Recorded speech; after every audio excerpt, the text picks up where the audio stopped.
হ্যাঁ তুই কেমন আছিস? ভালো আছি। বাইরে যাসনি? হ্যাঁ গেছিলাম। কবে আবার? আবার কাল বাদে পড়তে যাবো। হ্যাঁ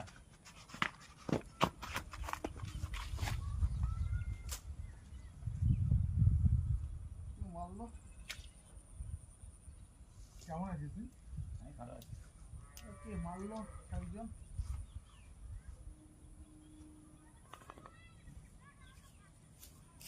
এই তুই কে মারলো আমাকে? আমি জানি না তো। শালা তুমিই মেরেছো শালা। কেন তুমি আমার তো- মেরেছো আমার তো- শালা। আমার তো দুটো চপ্পল আছে। দাদা হাসলে জোর করে। হ্যাঁ দেখে কে মারলো রে ভাই?